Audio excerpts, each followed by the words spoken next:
What's up, guys? Welcome back. We got a new month of the Snapchat and a much better month for Marvel Snap. February had some pretty bad cards, but the prehistoric Avengers look promising, starting with the season pass card that has a big bad feel to it and a lot of unique cards to archetypes that haven't seen love in quite a while. Alex and I are going to break down all those, giving our rankings, our review, and then, of course, we're going to give the highlights of the recent OTA. I'm excited about this episode, a lot to break down. And we're going to talk about that all today more on this episode of the Snapchat. And as always, I am joined by the one, the only, the handsome Mr. Alex Kocha. And my gosh, man, this, I got to be honest, this is the most excited I've been for a season in a minute, man. The season pass card has some fun stuff around it, and the cards look really cool. The theme is cool, and we're coming off the high that was Sanctum Showdown, or at least the high of the first 24 hours of Sanctum Showdown.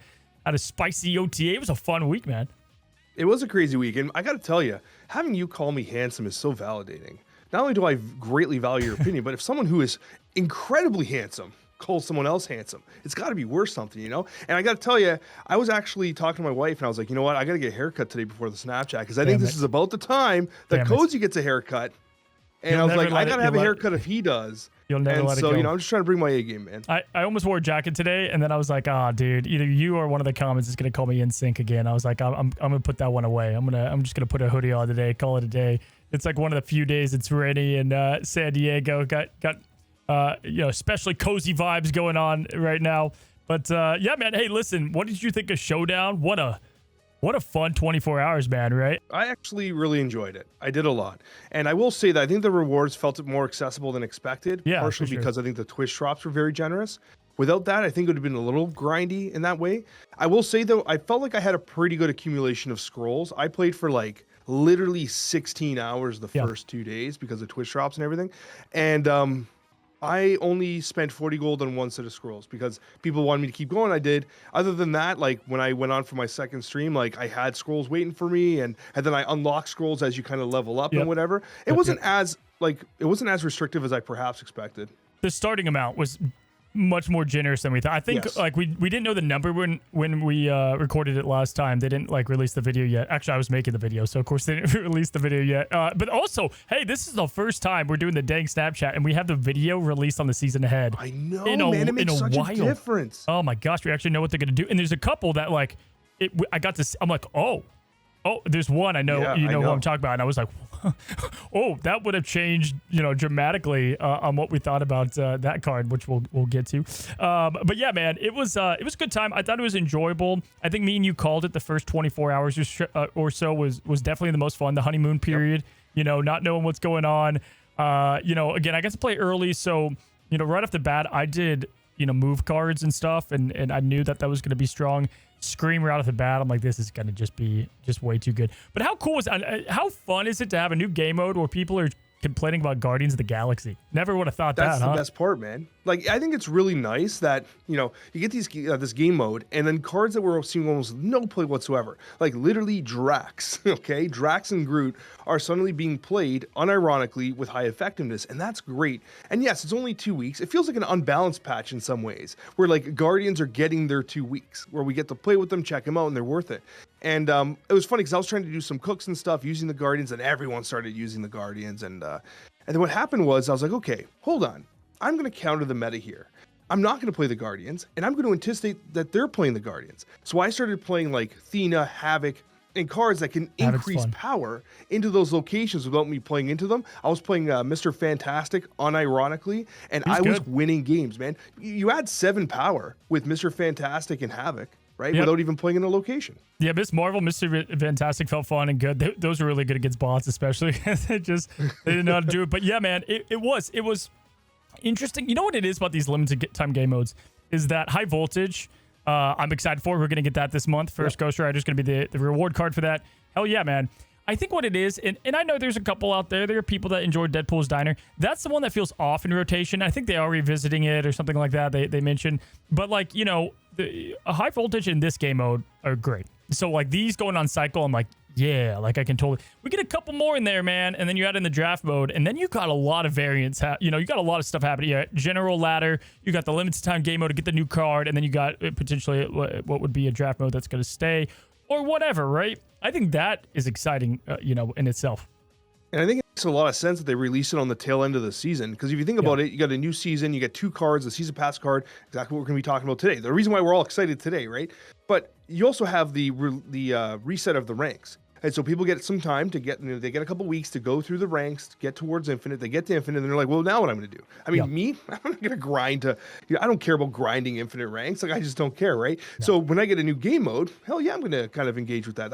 That's awesome. And I will tell you, this mode felt very fun. Yeah. And it felt like they worked within the confines of like Marvel Snap's capabilities, locations, the cards, and really did a fascinating new spin on it. Like, high voltage is cool, but it's still kind of Marvel Snap. But I like the fact that it's like a snap quickie way to play games and not have to worry about ranks or winning or losing or anything. But this felt very unique, and I liked it. It felt like it put the importance in cards rather than combos, and I think that's what really I enjoyed about it. Like, I'm not like high voltage is the opposite, right? So like ladder's kind of the neutral.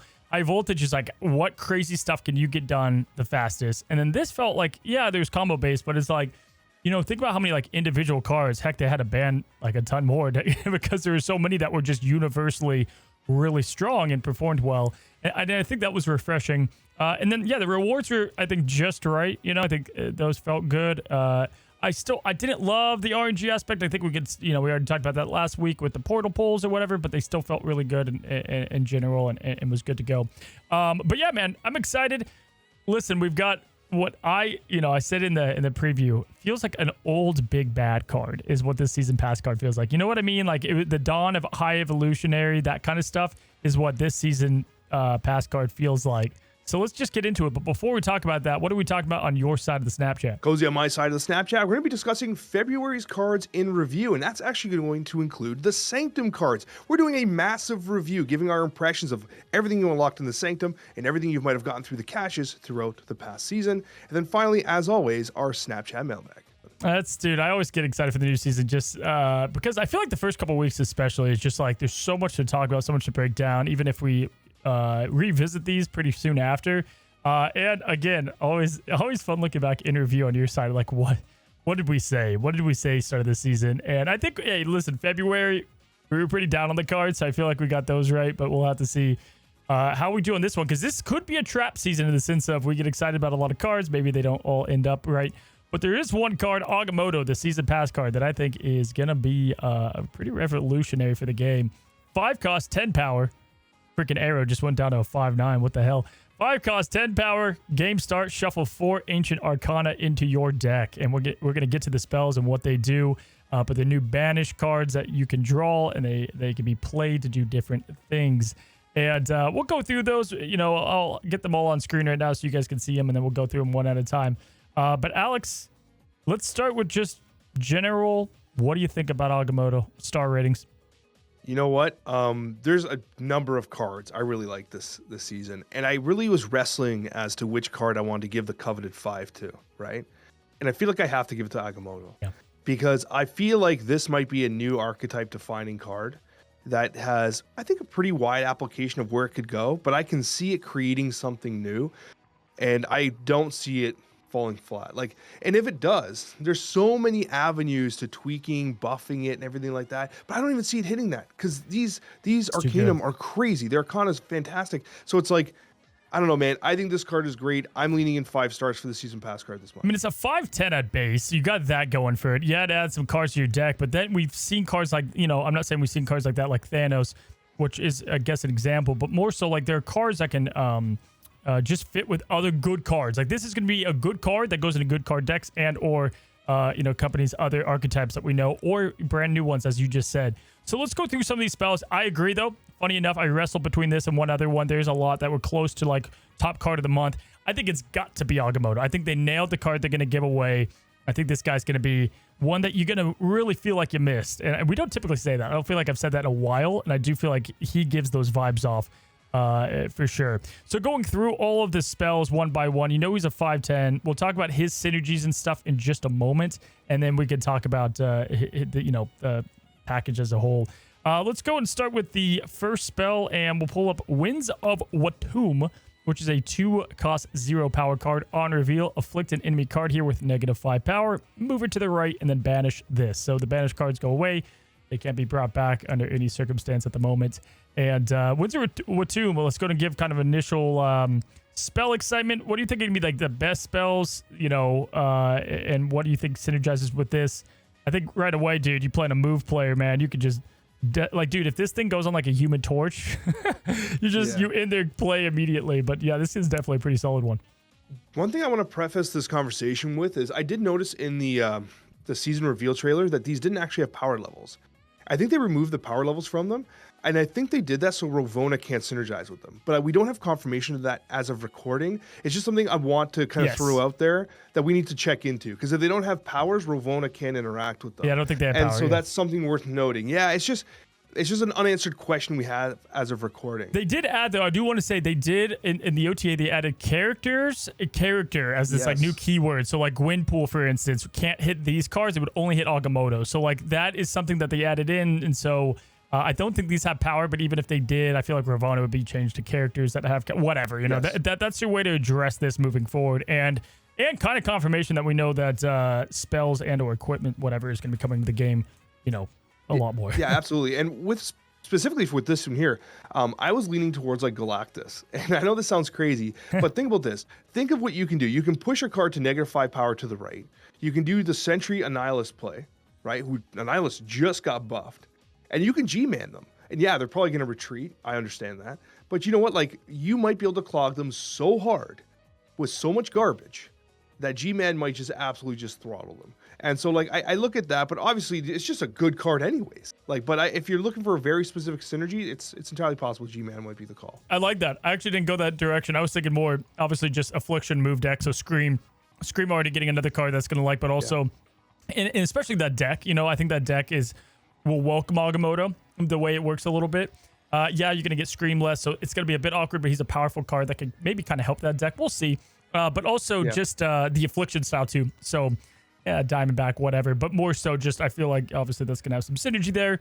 But I like the G-Man call out. That's a fun one for sure. Especially because there's other spells that, as Alex would call them, the G-Man would appreciate. That we'll talk about, man. But yeah, this one's pretty strong. We can rank all the spells when we're done. We'll go through them all first. So Windsor Wood 2. Next up, we've got the Bolts of Balthak. Ballsack? What is this? Ballsack. Yeah, I was just gonna say, I was just gonna let you roll with it, but that's fine. I hate these names, man, because whatever. Anyway, this one's cool, man. 3 costs. Okay. On reveal next turn, you get +4 energy. Banish this. So this is the one I was just referring to with Galactus Super Ramp. And obviously there's another card I think this synergizes with that you might be thinking about. What do you think? It's basically skip turn 3, go ham. Is what it is. And it's, I mean, not necessarily skip turn 3. You play it on 4, whatever, right? It's just unlikely. I mean, theoretically, you can play it on like 5 or something, but you're going to want to play it early and really ramp some stuff out. I think it's going to potentially be playable with something like Eson, which we'll talk about shortly, right? That's exactly who it is. That's got to be who it's for, yeah. Yeah, of course. And you have the G-Man. One thing worth mentioning too, before we get too much further, is like it's such an Agamotto so interesting in the sense that like you can play all these without Agamotto ever touching the board, right? Yeah. Like, yeah. These are individualized. So it's just like you can play Thanos Stones without Thanos being there. Like these are just going to be available to you regardless of whether or not you even draw Agamotto. And so with that in mind, yeah, I think that this is potentially very interesting. Yeah, I might be jumping ahead, but man, I'll welcome this card if I get that. I mean, it's like, oh, gee, I'll skip turn 3 and have 7 energy next turn. Like, let's go, man. That's crazy good. But yes, definitely just a really strong ramp card. You can build that in mind. Agamotto, yet again, I think it's going to be a ramp. Is going to give some love to ramp. He feels like a strong 5 cost. And yes, you're adding ramp cards. You're only diluting your deck by 3, and those cards are still pretty good. And there's some interesting interactions there. So, I feel like he could give some new birth to ramp a little bit. We have images of Icon on reveal. Transform your other cards here into copies of the highest power one. This one I think looks the coolest on paper. You're like, whoa. I think for the most part, man, people look at this as a win more. But I also think that if you don't always have to put it in the lane with the 10 power, the 9 power, the 11 power. Even if you have like 5, 6, I feel like you can really get a lane 1 with this thing by itself. Thinking about, and I'm gonna reach a little bit here, and this might be complete cope.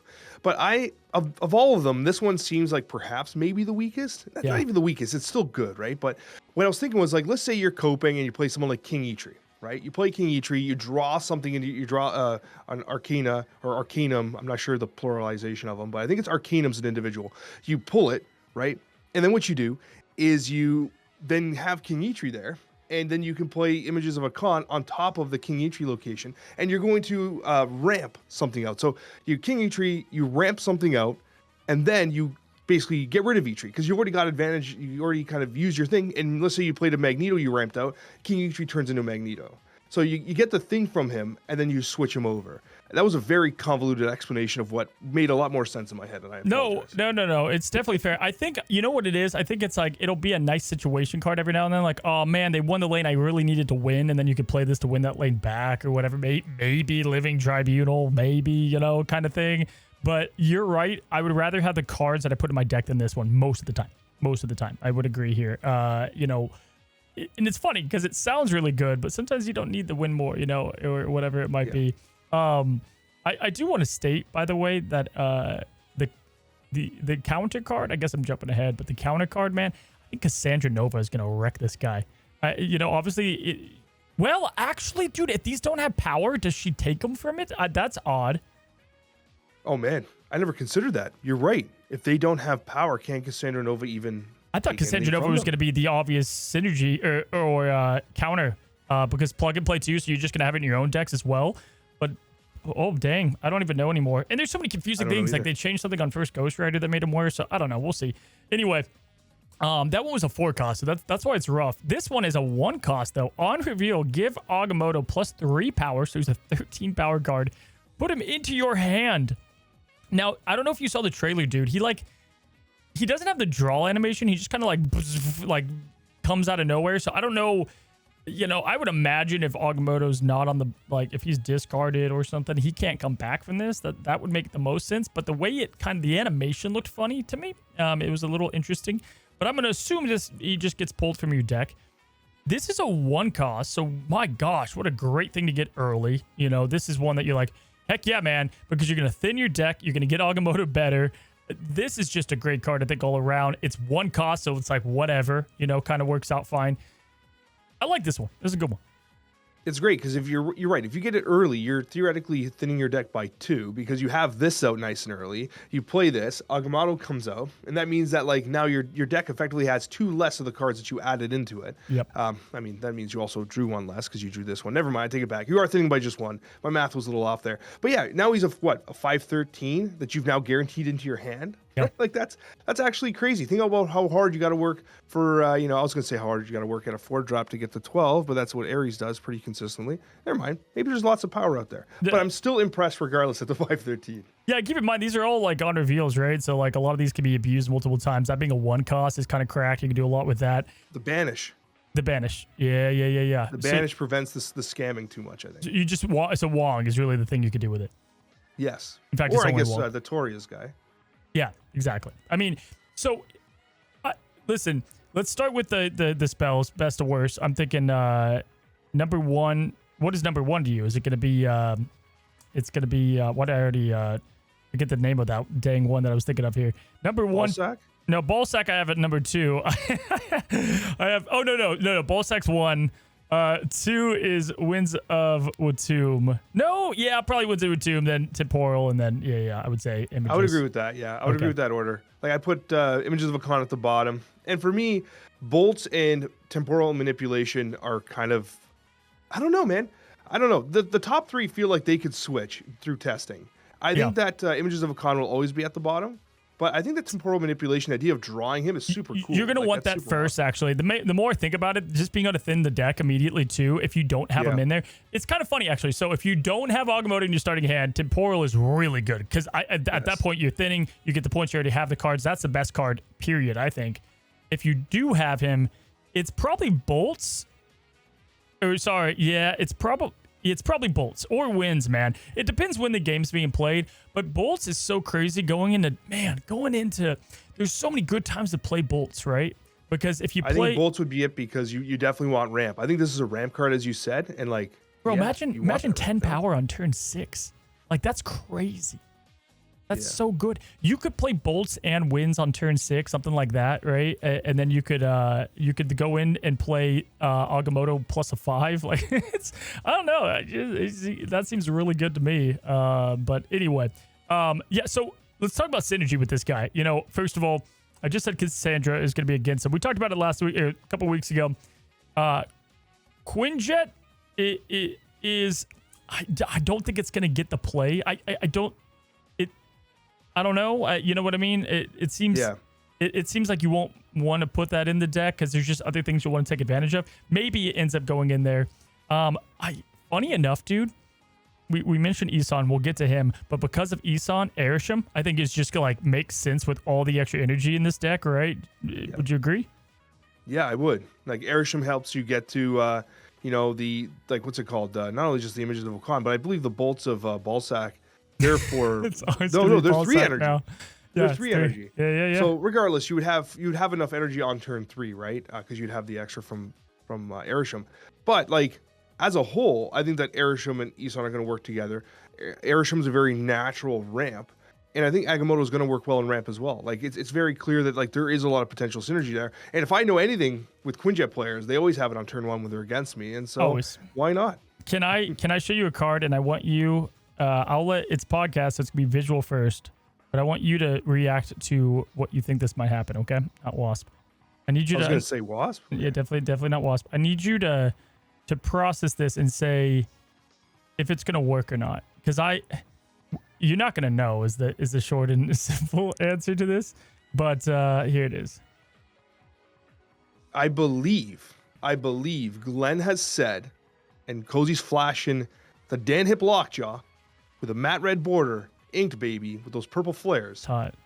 Lockjaw, I believe, will not function with the banished cards because I think you play them and they disappear. He never enters Lockjaw's rotation. That's what I thought. Yeah, that's what happens with like disappear or like action cards like that, or even better locations. So like you play if you somehow Lockjaw on like a location that destroys cards and you play down a card, you don't get the thing back, right? So yeah. That's a bummer. I thought about it for a second. I'm like, damn, bring back the good boy. It would have been a cool play, but I think it would have been absolutely broken. Asinine, and that's probably why they did it. Well, yeah, for sure. It's a little weird though. It's like 4-cost Lockjaw. No, you know what it is the +4 energy one, the ball sack. That would have been ridiculous. I've said ball sack more today than I have in a long time, man. I feel. Congratulations, you have been demonetized. Yeah, it's all right. We don't have a sponsor this one. Today's episode is brought to you by Manscaped. Dude, that would have been perfect. Oh, I should have told them. I know, missed opportunity there. And I just said their name for free. Damn it. All right. Any other synergy though? What do you feel about Agamotto? I feel like obviously he's very much like his kind of thing card. I have a couple other ones, but go ahead. So I do think that the deck dilution is a challenge, and I wanted to mention Thunderbolt Ross. And I've been playing a lot of Thunderbolt Ross, and I know that a lot of people think he's not great, but in this case, I mean, Agamotto is a 10, right? And so you could draw him out of the deck, and there might be some other ramp options you want to draw out of the deck. So I'm just going to throw it out there. Thunderbolt Ross, a little bit of cope, but maybe a little bit of hope at the same time. And along those lines, I was thinking about Anti-Venom. I'm not sure if Anti-Venom is great in this deck, but I think that getting a play for free, especially if it's an Arcanum, could be potentially very interesting. Like, because you'll be able to combo with these things. So maybe suddenly, if you get like the oh my gosh, I can't remember the name, the images of a con, and you get that for free because of Anti-Venom, suddenly turn 6 looks dirty as hell. Because you can play a turn 6 Magneto and then replicate everything into a Magneto into it, right? So obviously there's very little predictability with that, but I just want to throw it out there. Yeah, I like Surtur, I like Wong. I think those are all pretty good. I actually like some of these cheat cards like Jubilee, even Blink to some extent. Like I think there's some cool things you can do with that. Them being banished is the weird part, I think. You know who I think, funny enough, might be kind of a cool card to go with is Nico. Obviously it's really only I don't know how it's gonna work. I just banish confuses the hell out of me, right? Because I think you can't get into a demon because it's gone, but you can. I don't know if it destroys first or this one's interesting to me. And then most importantly, where is it here, man? Oh, the duplicating a card. Man, that's crazy. There's some duplicate stuff you could do that could really pull off some nutty stuff. You're right. But I wonder, again, like we don't have an answer to this. I don't know. wonder if Nico wouldn't even see that card. Like, you know what I mean? Like, I know. like if I you're don't thinking, know. okay, I'm going to They're new. duplicate the Arcanum, it's like, I don't know if Nico will even recognize that as a character played. You know what I mean? We actually just don't know. Like, Yeah. it's just, I think that's not a question anyone's asking. Yeah. Yeah, I think Hope Summers. I like Hope Summers a lot because, again, that should for sure at least work on the way that goes, right? And playing into her lane to ramp up those cards, you want the extra energy to be able to be played. So that, to me, at least screams interesting. And then there's one other one. Oh, Magic. I think Magic, just the way that he's going to work, the Agamotto getting him +3 power, getting the card. It's like Thanos in a sense, how she kind of made her way into some of those builds. I think that could be interesting. Yeah, obviously, like a card like this, I think would benefit from an extended play. Like when you have these absolutely insane spells, essentially, like you're able to do things, especially if you're ramping. Like if you're playing the Bolts of Ballsack and you're ramping like crazy into turn 7. Yeah. That is an insane amount of mana, right? Yeah. Like, yeah, you might have thrown turn 6 a bit, but even then, it's still 3 energy. You could still play a 3-drop on 6. Yeah. Right? Like it's kind of crazy.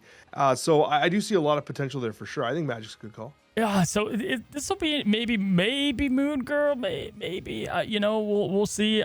To me though, all I know is I don't say it often, but I think this is one you can't miss. This feels like a season pass card that is well worth getting in every stretch of the imagination. How do I replace Agamotto? I can't wait to have to answer that question. Oh yeah. It's a rough one, dude. I don't know. You know what? Let me think here. Okay, guys, I'll give away this on the spur of the moment. Me and Alex always talk about our favorite cards. I'm gonna give away 2 season passes for this next season pass, and I want you guys to put below Snapchat mailbag questions. We're gonna take some of these from the whole season and look at them for the whole season. Drop them.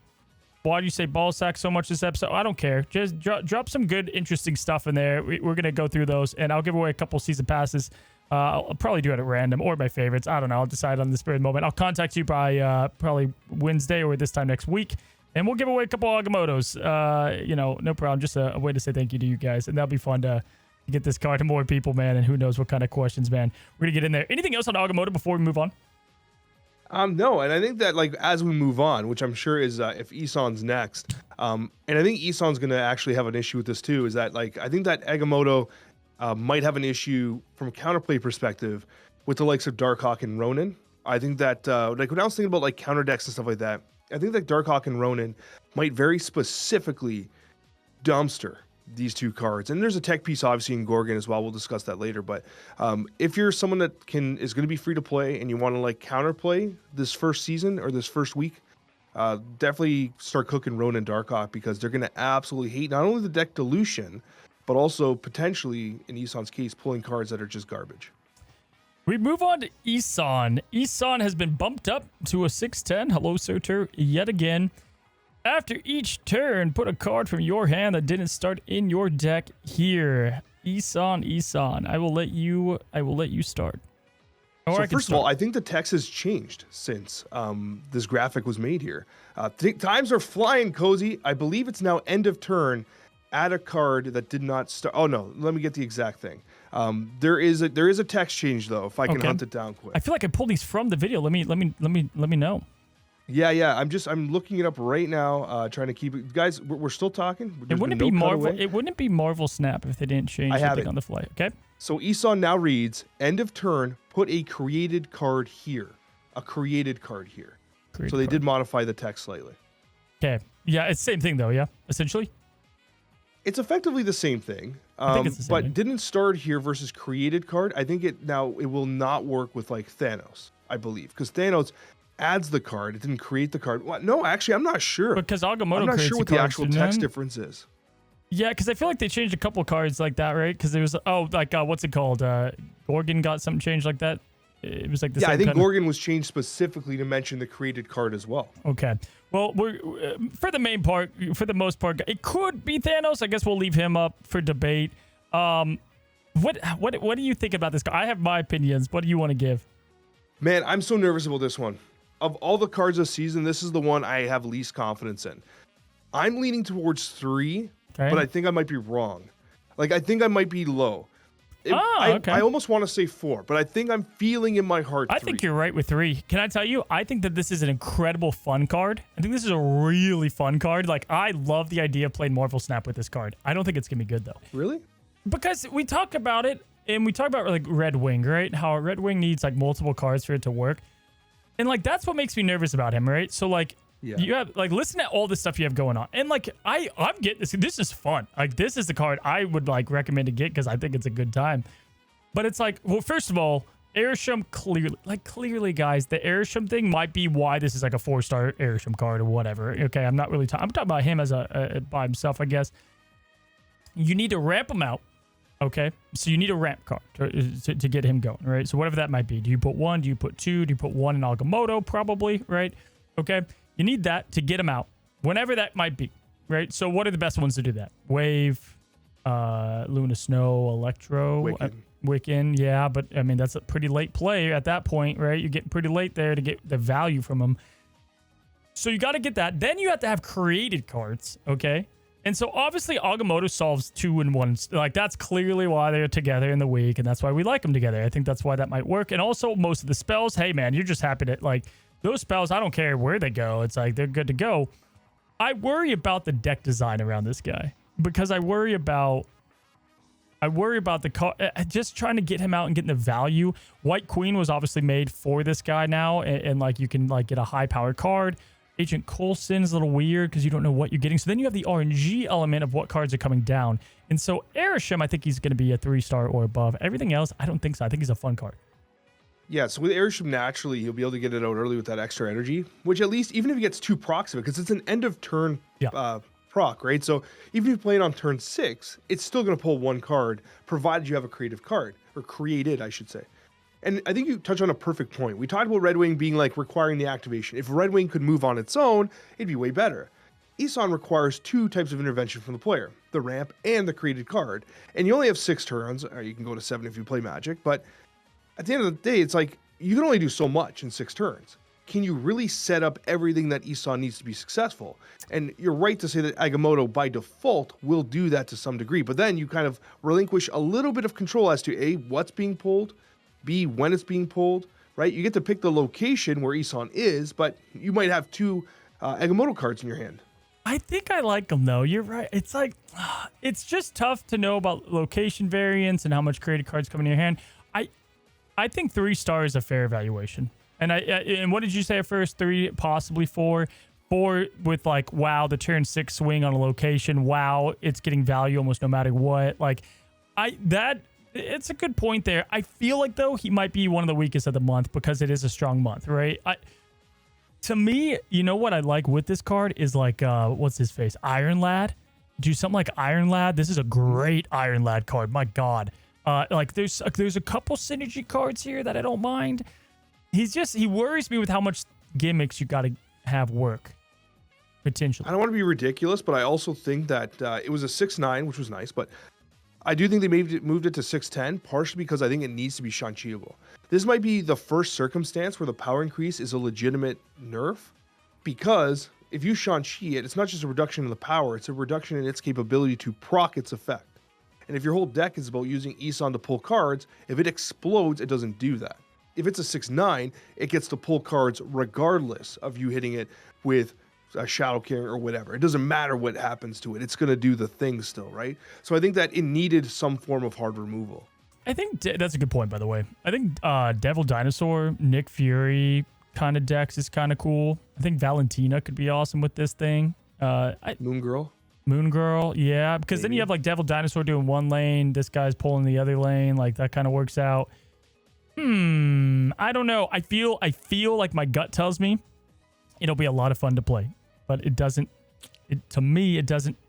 I don't think there's going to be like the all-powerful Eson deck outside of Airsham, who's already going to be feasting from Agamotto. But I think Agamotto and him could work together pretty well. And if Eson's going absolutely crazy, play Master Mold. Let him just pull Sentinels over and over again, right?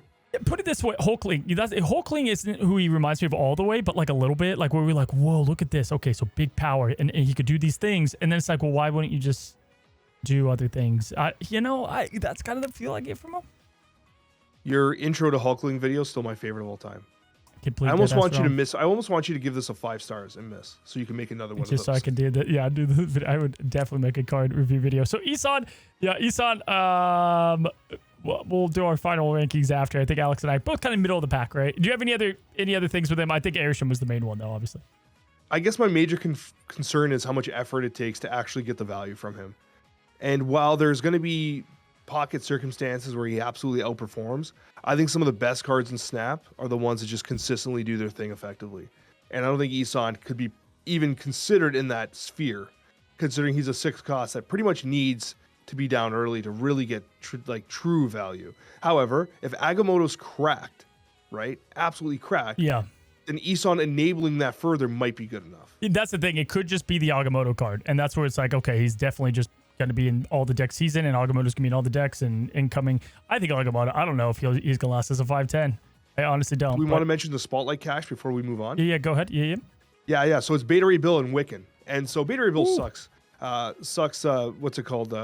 Bolts of Ballsack. That's how much Beta Ray Bill sucks. But the Wiccan, if you don't have Wiccan, I think it's 100% worth rolling for Wiccan. We didn't lose the spots there. And Wiccan is a ramp option that can probably be used for both Eson and Agamotto. So I think it's a pretty good week if you can dodge Beta Ray, unfortunately. It's funny. Like, you have this card that's like, why not just play simple big stuff or whatever? And by the way, good point of the Spotlight week. This next card, man, this is what we're all about. This is what me and Alex love. The simple stuff. KISS, keep it simple, stupid. Michael Scott. The very, very wise Michael Scott. Starbrand. Now, we got it wrong last time. I think we reviewed like 19 cards, to be fair, so we were just firing through them. So let's make sure people understand this. 3 cost, 10 power. Yep. Yes. You. 10 power. Yes. Ongoing, your opponent has +3 power at each other location, so it's like Miss Marvel. So you got 2 other locations getting the +3 power. So effectively, he's gonna be a 3/4. Dude, I think I think I'm just excited to play Sauron decks again. I think that's where and Zero decks. I think that's where my excitement comes. I think this guy's just good. I love him. I am so looking forward to this card. Yeah, I think this might be the one I'm most excited for in the month of all the cards. And I don't think it's going to be the best one of the month because I think there's a couple bangers. Yeah. But I think this one is still a banger. I think we're eating nice this month, and I think Starbrand is super, super fascinating. And I guess the question for me is Starbrand enough for Sauron to actually be playable, considering the sheer amount of disgusting power creep we've experienced prior to Sauron being played? I don't know, man. I think so. You got Surtur. You've got to build all these together, right? And then in that, think about Typhoid, Red Skull. Maybe you bring back Shuri into that build, man. My God, Shuri Sauron was such a fun deck build. Zero alone is the most easy combo into this guy. It's crazy how good. There was never the 3 was always a little awkward, man. You look across the board, the 3 was always awkward with Zero outside of doing Zero Lizard. And so this is a really cool, card there. Lizard just got buffed up, obviously. We'll just talk about that too. So clearly Sauron's gonna he just got hit with double the love, okay? And then dude, I feel like this has got some chops to it. Oh, there's no question, man. Think about how good it is to play Gladiator as a 3/8 that lands. This is a 3/10. It is the new chunk of 3s. And not only that, when you actually look at the loss of Arrow as a 10 power card, Rip Arrow, garbage ass card, it's funny to think that you actually don't have many 10 power options, right? Arrow, as much play as she's seen, nobody should respect that card. So I'm glad it got nerfed. But with Starbrand, you now have something else that can step up into that Surtur list, which now wants to reproc Surtur as often as possible.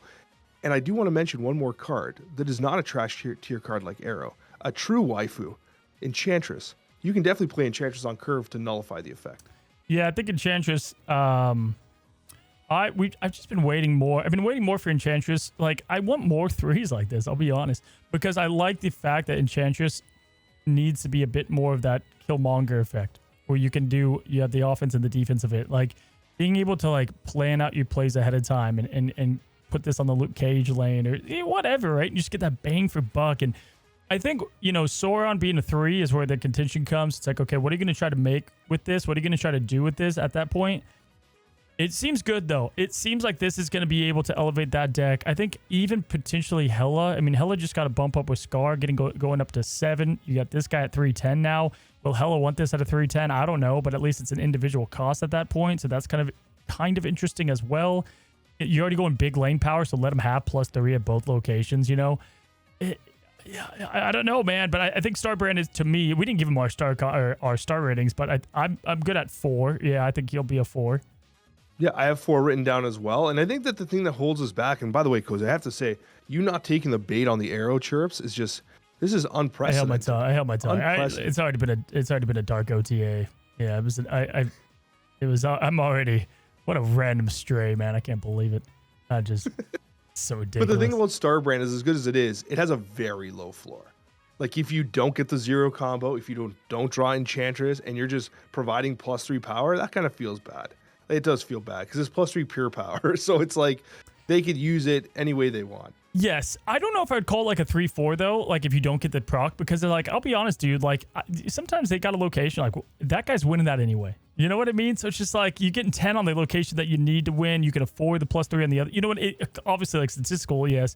But yes, I do agree. For the most part, it'll whiff pretty big. But if they're already like winning one pretty big, you're just like, whatever, man. Like, I'm going to go with this anyway. And he's going to feel awful, though, when there's like a death domain and you can't get into that and you just give him that location for free, dude. That's rough. Yo, what about bar with no name? No. Yes. Yes. Bar with no name. Yeah. You can literally you can win that location with this card. It's true, man. You snap bar with no name. It's either Legion or it's Starbrand now. There's a second option. Starbrand. I know, right, dude? Yeah, so I like also, him. is this guy not just Red Hulk? Like, what the hell is this? Let's be honest. Yeah, seriously. He looks like DC's version of the Hulk in Red Hulk or some thing put together there. This is like the don't copy my homework, but like the meme, you know what I mean? Oh yeah, but clearly did. The Pam from The Office, Double Office memes. Next card, what's up? What's next? What comes next? Can you give me the that would order? be Firehair. Is it Firehair that Khonshu? Honestly, like whoever named this card clearly had to go to the well for the naming here. Yeah, they're like, we're running out of names, guys. Be like, quick, tell me something about her. She's a redhead. Why is her hand on fire of all things, not her hair? I'm actually annoyed. Because Fire Hand doesn't slap as hard. Sounds like a Static Shock villain. You know Static Shock? You ever know that guy? You ever watch the show? WB? No, you didn't even know what WB was, so never mind. No, they don't have that in Canada? Static Shock? I'm scared to say that because some Canadian's going to be like, bruh, Alex, what'd you watch growing up? Just watch Samurai Pizza Cats so you blacked out every day? Let's talk, what a life. Let's talk about Fire Hand and Firehair. 2 cost, 3 power card. This was, in fact, if you've gotten to this point and you watch all the way through, congratulations. This was the card that Alex and I were talking about that we needed to see the trailer on how it worked together. And I had to change my notes. 2-3. When one of your cards is destroyed, this uses that card's on reveal. This can proc multiple times. This can proc as many times as you so like it, you know, if it's on the board. Man. This is nuts. This is nuts, man. Like, this isn't even like, you know, when Fenris Wolf came out, we're like, okay, you know, I gotta activate it. Okay, what do we do here? But what do you think? What's your star rating on this? I'm thinking this is a 5. Like, maybe 4. But, like, I see a lot of potential here. Not just with, like, obvious stuff. Like, even just, like, there are decks that just, you know, you Killmonger a hood. You get double hoods. You get double demons. Like, that is absolutely insane. Like, and not to mention the obvious of Mill, which is already having a pretty high meta share in terms of overall play, but it doesn't have, like, the win and cube rates that would push it into the crazy territory. This is just the next step of, I don't get to play Marvel Snap today because Firehand just backhanded my entire deck. It's so interesting, right? Because I think in their like creation, they're like, well, you're getting rid of those cards that you know, that whatever, but you have like Death and Null to bring that power back. You're right, dude. Destroy decks are hard to earn a spot. But I feel like this is a whole new breed of it. This is a whole new breed of, first, yes, Misery and Mill is like, Misery, this is such, they lose if you Misery combo this. I mean, the amount of freaking Iceman, discarding Yondu Cuckoos, stuff you're pulling off with this is disrespectful. I mean, they're done at that point. By turn 4, you're gonna win, but destroy, just regular destroy. It's like, man, it just seems so interesting to me. Like, you can now make like multiple. You could just make multiple. A lot of things work, man. Like Venom and Carnage as base, initiators is really fun and exciting. There's so many on reveals that you could take advantage of. Even just Venom as a core card, just Venom is really like interesting on what he can do with some of the bigger stuff, the bigger crazy stuff out there. I think this thing has limitless potential. Obviously, drawing it late is your maybe downside, but I'm going to give it a 4.5. I think it'll come off slightly wonkier than we think, but I think it's clearly going to be a mainstay and good. It's going to be a good card. But even drawing it late, like on turn 5, you can Firehair and then Venom, and literally you could blow things up like crazy. You can have Firehair's lane knock over an X-23 or a Wolverine over to the Venom lane, who then procs, or it would be the other way around. Venom would proc and then the Firehair would reciprocate it, right? But like you could have the bouncing X-23s and Venom going, X-23 and the Wolverine going from Venom's location over to the Firehair location. That's the way I would expect it, because the Venom would resolve, the cards would bounce, and then Firehair would resolve. That's what I would imagine would happen, right? I wouldn't think Firehair would resolve prior to the Venom's effect being resolved. So, like, there's a lot of potential there. If it doesn't work that way, and, like, Firehair does its move before Venom will, like, send over X-23 and stuff, then maybe it's a little weaker. But even ignoring that, like, it's just crazy how much better Mill's going to be, because on turn 2, if you don't draw Cable, it gets a little more wonky. But now it's like you can Cable or Firehair, and I don't know, man. There's so many cards like Cable. I mean, it's like there's so many cards that want to work with this, and that's what's like. You start looking at these on reveals, and it's like, my God, you could get out of control. Also, Destroyer is kind of fun. Don't know how you'd work that into a Firehair deck, but I mean, hey, another like in turn proc to do. She had to be in the other lane or whatever. But like looking at like, also by the way, Shang-Chi, someone Shang-Chi's an on reveal card of yours. It's like, cool, Firehair is gonna proc what that card did again, which could be super punishing, obviously, right? But like going through like, Misery with Electro was like something people were doing. Like you could get like Electro to do his little pop off again. Obviously all the mill stuff that we talked about before. There was one that I was looking through here. Which one did I just see that I was like, Artem Zola has some cool synergy, but that was the one I was referring to. Oh yeah, a Baron Zemo, bro. It's like, I just think Mill is gonna be. We always get these Mill cards and we get excited about them and they kind of land flat, but this is one where I'm like, I don't know how it's gonna land flat. It just feels like it's gonna be so punishing. Can I tip my hand on one of the decks I want to try for this week, because I already have it designed? Yep. Okay, listen to this. Do you remember that Frigga Bullseye deck I created? Oh, yeah. Right? So you take the Zola version of that, you Firehair, you Zola Dakin. Dakin will replicate. Firehair is going to put an additional shard into your hand, right? And then you can Bullseye, not 2, but 3 shards now. Cooking. Dakin getting trips while you're also doing the Bullseye combo, because Zola will destroy Dakin. Is that not absolutely insane? That's so fun. This is a fun card, bro. This has a lot of cool potential. Yeah. That one might be really good. I like that one. This is going to be like the week where there's a lot of fun streams to watch and videos to watch, because people are going to have their own designs on it. Like you can even go like, I don't know, Gilgamesh Zoo, bunch of 1s in the zoo, and then if they kill Gilgamesh, your best card, then she gets it back and she does the same thing he just did. I don't know. There's just a lot of cool things that you can pull off with her, and I feel like we haven't even thought about some of the best ones. You know what I mean? Like, yeah. And I actually just completely misrepresented the power, because it's actually 4 Dakin shards. The first original Dakin play. Yeah, because then you have the Zola to 3, and then you have the Firehair to 4. So it's actually more. And on that note, now that I realize it, if you think about it, something like even a Misery on top of an Iceman, that's not 2 procs, that's 3. Iceman comes down for the proc once. Misery reprocs at 2, Firehair 3. It's 3 procs. It's a triple dip on the effect with Misery. How can you get Shuri? That's cracked, by the way. What about Shuri? You ever Venom a Shuri? And you just double whatever was in that Shuri lane. You eat it. Firehair gets the Shuri effect again. You play off that one again. It seems cool, dude. It seems fun. White Tiger, I think they brought up in the intro. That was kind of an interesting take on the card. I think there's going to be a lot of interesting experimentation. This is clearly the best card outside of Agamotto. And man, that deck you mentioned has me frothing from the mouth over here. But yeah, Firehair, now that I keep thinking it's Firehand, is the one. What's the spotlights for this one? Spotlight is actually Cassandra Nova and Nico Minaru. Gee, so oh absolute bangers this week. This is a amazing week, honestly. Someone messed up at corporate. Yeah, that's like they're gonna be like easy money here, wait, yeah, this is too good. Stop it. We don't love to do that. Yeah, so definitely good one. We're excited about her. And you didn't give your rating. Yeah, I said 4. No, you said 5, 4.5. I said 5. I'll do 4.5. Bro, come on, commit. 4 or 5, man. Do it. I wrote down 4.5, but like, come on, man. The people demand it.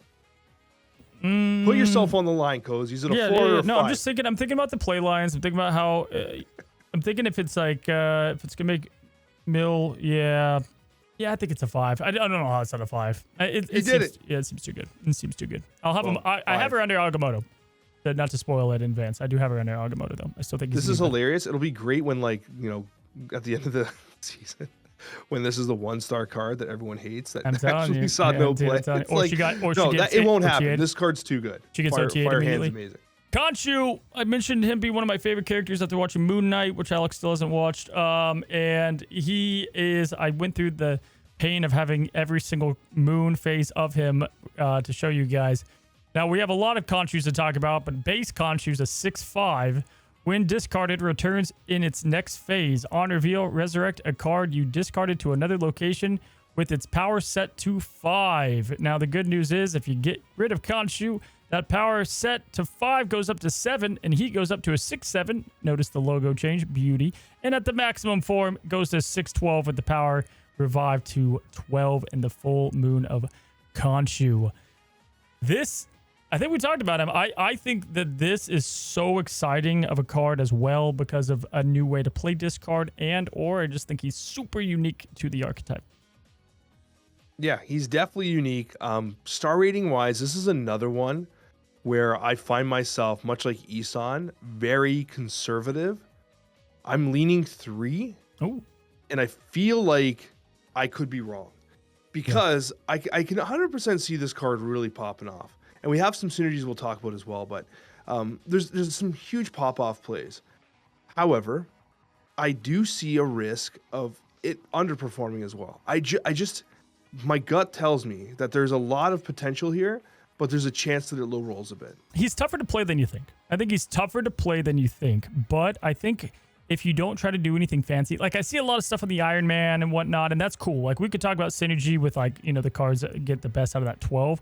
But I think even at a base core of you playing this in the discard decks, like that, I don't know. It just seems like it has some good potential. Lady Sif and Moon Knight, they just feast with them. You got the opening blade that you could get lucky on. I mean, he gets rid of Dracula. You got that cool thing going on. Dracula can pop off heavy. Most cards are happy that come back from this. I feel like it will be an addition. I just want to know how it's going to work in, what do we label, a dependable discard and stuff like that. Like, how does it work in there as just like another cog in that engine? That's what I'm curious. And obviously you got first Ghost Rider to make it even better. Yeah, and that's kind of what I've been thinking about, right? Like, I've been thinking about like how you have dependable discard with Apocalypse. And I do think the two can be played together, especially with the likes of something like a Dracula, like you mentioned. But there is a chance it's completely on its own as well. And I don't want to, like, we're jumping ahead a bit with the Spotlight Cache, but it is worth mentioning that the Spotlight Cache is Corvus Glaive and Scorn. And I want to mention this because I think Corvus Glaive in particular might be very synergistic with this card, because one of the challenges within 6 turns for Khonshu is how do you discard Khonshu twice while also getting rid of something else worth bringing back? It's like, it's similar to Eson, where it's like there's hoops that you have to jump through, and I wonder if those hoops are going to be worth it. And that's what brings my rating down. And with Corvus Glaive, not only are you ramping, but you have a double proc. You're discarding 2 things. And if you could at the very least hit Khonshu +1, at least you have that +1 you could bring back with the Khonshu. Yeah, so I love that you said that. I think he's going to be, Corvus is going to be the main card that kind of works with all this. It feels like it feels like he'll be the main kind of cog to it. And remember, like, what I like about this is that we have another card that's not Hela that can revive. And so, like, I don't know, like, having Morbius obviously is a huge winner from this because that's just a lane winner. But, like, having, like, sometimes, like, Dracula Morbius gets discarded, and you're like, oh, there it goes. There goes one of my win conditions. And then, like, this just feels like it can work in that. Or if you don't hit them, that it's building up those cards anyway, and you're just getting, like, what discard does best, and that's, like, a lot of discards. Dare I say, man, you could do, like, maybe an Agatha deck with this. That's where Corvus was originally spawned. But no, I think, you know, there is some RNG stuff I don't love. I kind of wish it would never work this way, but I kind of wish it'd say, you know, revive the card in one of the other locations. You know, maybe a bit less randomness. That worries me. You know, it's just the one card. Trying to control that could be tough. But there's a lot of discard options that I think are going to just like it at its core. Will Silver Samurai finally see some love? That's the deck people are going to try to make work with this. The Iron Man thing, I think that's where I'm a little bit hesitant on, but I do like them. Yeah, and I was thinking about that too. And if you think about it, if you have Moon Knight, Silver Samurai, and others, you are doing a fair bit of disruption to your opponent's hand as well. So if you can lean into the discard and disrupt style of this deck, where your opponent's kind of just getting blasted, I think there's something to be said to that, right? With regards to other cards that are synergistic, I think Swordmaster needs some love. Because Swordmaster could be a play that almost guarantees you're hitting something to discard, while also putting up a fair amount of power. The fact that it's going to hit an odd-costed card means it will never hit Khonshu. And so with Swordmaster, you're guaranteeing that something's going to get discarded. And what that is, if it's an Iron Man, 5-costed card, it's gone, and you're putting 7 powered on the board at the same time, and that's a backup play to your Silver Samurai. What worries me about Swordmaster, yeah, and I agree 100%, because you need to avoid him. I think what worries me is I start to think about all the discard cards you want in there, plus just like the other stuff you have to have in there. It's like, well, Moon Knight makes complete sense. Like, Moon Knight's like, there's your target plus the attack. I mean, it's like, man, that's awesome. Lady Sif makes sense. Swordmaster makes sense. So it's like, you avoiding Khonshu, but also do you... the deck build is going to be different than we've seen before, and I think that's cool. I think we need that from discard, and people that have been playing that archetype. It's going to be a welcome change. Khonshu definitely is going to be what, like we've said, it's either going to really work out or not. But again, I think if you do play discard, you're not going to be mad that you have him. You know, I think it's like, it's going to give you something new to play with. But I wonder if he's at odds with, like, Apocalypse and Scorn. Like, Apocalypse and Scorn, they repeatedly re-enter the hand. Yep. So how often can you truly, like, discard enough stuff? And, like, MODOK can do it too. Like, you could run MODOK and literally hit all 3 of them. But then what the hell does the rest of your hand look like? Like, what's everything else look like, right? So, like, I wonder about how often you can actually get to the 3rd phase of Khonshu, and if the 2nd phase is enough, or if the 1st phase is enough. Because obviously you're going to try and lean into the, you know, the Iron Man. Or imagine using Swordmaster to discard a Brood. I wish the Brood pack has 12 replicated power. That's wild. I feel like I wish Khonshu's middle phase was a bit better. I think the 12 could be up even more. I know he's reviving a card and stuff, but like, you're right. I think it's tough to hit. Maybe this is building way for like more stuff down the line, but like, it does feel like it's like, it feels like this should be a little bit higher, like a 6-9 almost. Like, that middle ground is where I worry a little bit, and with the randomness. But there's a lot of stuff you could pull together, a lot of stuff you can make happen, and yeah, we'll end up seeing where this guy ultimately lands. We do have that's it for the main cards coming out, the main cards that are meant to come out. But to our surprise, we're gonna wait to see how he would be announced. But we do have the first Ghost Rider as our last card, coming in high voltage. This will be your free card if you play the game mode. 2/6.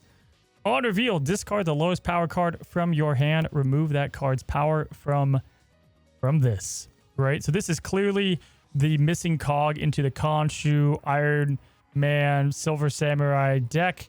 However, my friends, we have some sad news. It has been confirmed. The negative cards will not increase this card's power, which took away a lot of fun deck design and really hype for this card. But it's still a 2/6. It still discards. It's still a good card in some ways and form. Let's talk about it. What do you think? You know what? It made sense it's not going to work with the Hobbs and the Gobs. Like, it had to not work with that anyways, right? Like, so I'm upset, but also we often joke about this. We imagine ourselves playing that card and be like, oh, bro, look what I did. but you forget like what it's gonna feel like when some clown plays against you and then Miss Marvel thumbs ups you, right? So it's like it probably had to happen. That would have been so dumb. As it stands now, you do have some synergistic plays. You do have the Khonshu, which will like this because again, this will hit an Iron Man or something worth bringing back. However, am I a little more sad? Yes. Do I think it's a good card? It's a 2/6, but the challenge is that you can't reliably have, you can't guarantee that you're going to have something worth hitting in your hand. Now, with Khonshu, discarding a Morbius doesn't matter because Morbius is ongoing, right? And so Morbius is great because you play this instead of Morbius. You put 6 power on the board, you gain initiative, Khonshu has a target. And then Khonshu brings it back. Morbius doesn't need the +5 or whatever power, and he's feasting. But this one, like, I'm a little more tentative with the change, but I still think there's potential there. Yeah, I mean, I think at the end of the day, if you just sort by power here, you can see who this is going to hit. I think Calling Wing is probably just better. I mean, at least more dependable. Like, X-23, Scorn, Dracula, Morbius, these are the cards it's going to hit, right? Point blank. And then Iron Man and Friends if you go that route. I think that... I think if we can figure out that deck with Iron Man stuff, it's actually going to be a needed card. Like, this will be the only way to get that card to work. Because as of now, Silver Samurai definitely ain't it. And with Khonshu, I still don't think it's going to be there. But with this, you got a better shot here. 2/6 is obviously crazy. I think it's going to be more often than not a 2/4 anyway, like Colleen Wing. Which is like, okay. At that, you just have another card that does what she does. And ends up kind of working with what you have. Because, Scorn, yeah, I think it's going to be a popular one that this hits. Or to what you just said, Morbius. So, it's free. And it's a discard option. So, should be okay. Yeah, and Scorn will give a little bit back with its discard too, right? So, if you play this and you discard Scorn might just say, hey, here's +2 back. You know what I mean? So, yeah, it might not be the end of the world. So, that is the new cards coming out. Let's go ahead and rank them real quick. And then we'll get to our hot fire quick OTA highlight recap. Looking at all the cards, the best card of the month is what? Agamotto for me.